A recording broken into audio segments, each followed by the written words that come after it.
आज आभास महासंघ मिशन 24 कैरेट की टीम आपके भीना गांव में उपस्थित है और मैं लाल सिंह भूमिवालकर एडवोकेट, राष्ट्रीय अध्यक्ष आभास महासंघ। तो मैं यहाँ पर आया हूँ।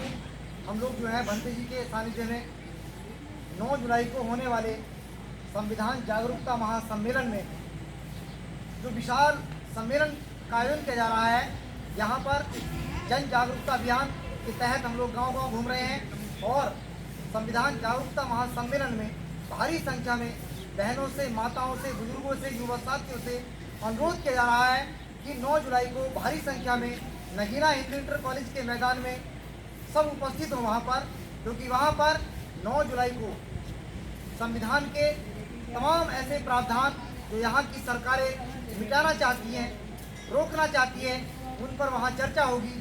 क्योंकि आज भारत एक लोकतांत्रिक देश है। 25 जनवरी 1950 को 26 जनवरी 1950 को भारत का संविधान लागू हुआ और भारत के संविधान लागू होने से यहाँ के तमाम वंचित समाज के लोग, गरीब, पिछड़े, अति पिछड़े और तमाम बहुजन समाज के लोगों को जो हक अधिकार मिले, उन हक अधिकारों को सरकारें हटाना चाहती हैं। लेकिन बहुजन समाज, अगर बहुजन समाज के हक अधिकार मिटे और किसी ने हमला किया तो ये बहुजन समाज सड़कों पर उतर करके सामना करेगा।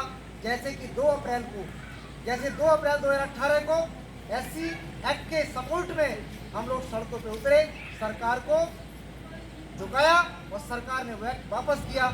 जैसे अभी पीछे किसान आंदोलन चला दिल्ली में, गाजीपुर बॉर्डर पर, और किसान आंदोलन में भले ही तमाम किसान मारे गए, लेकिन सरकार को झुका दिया और सरकार को तीनों जो कानून थे वो वापस लेने पड़े।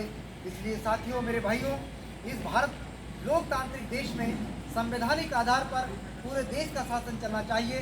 फिर चाहे सरकारें किसी की भी हो, चाहे बीजेपी की हो, चाहे सपा की हो और चाहे कांग्रेस की हो।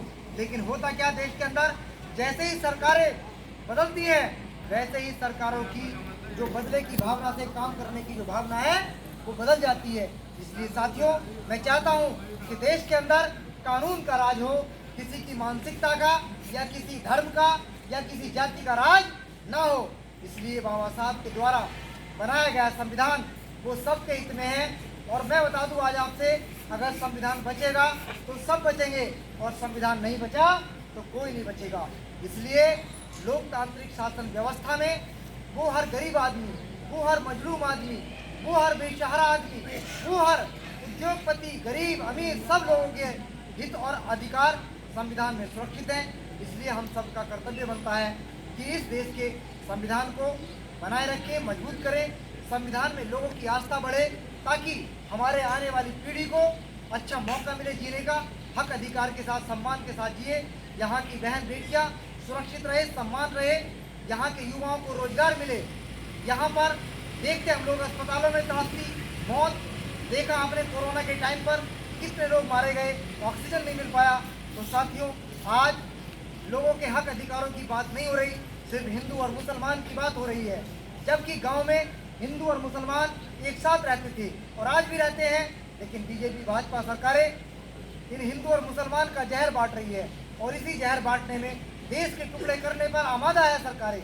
इसलिए साथियों, आपने देखा होगा जब 1947 में भारत और पाकिस्तान विभाजन हुआ, उस समय पर भी तमाम हिंदूवादी संगठनों ने तमाम ऐसे काम किए जो इस देश का बंटवारा हुआ। तो मैं तो चाहता हूँ कि इस देश को हिंदू और मुस्लिम के जहर में, उसके आग में न झोंके, भाईचारा तैयार करें, अब मानवता की ओर बढ़ें। मैं तो यही रिक्वेस्ट करना चाहता हूँ और संविधान की रक्षा करें। और सभी से मैं फिर से आह्वान करना चाहता हूँ पूरे समाज को कि 9 जुलाई को भारी संख्या में हिंदू इंटर कॉलेज के मैदान में संविधान जागरूकता महासम्मेलन में उपस्थित हों और वहाँ पर राजरत्न अम्बेडकर जी, महमूद प्राचा जी और आपका सतपाल मलिक जी, नरेश टिकैत जी वहाँ पर उपस्थित हो रहे हैं। मैं चाहता हूँ कि उनको सुने और जो मार्गदर्शन वहाँ से मिले, हमें उस पर आगे बढ़ना है ताकि 2024 में हम लोग संविधान को बचा सकें। जय भीम, नमो बुद्धाय, सत श्री अकाल।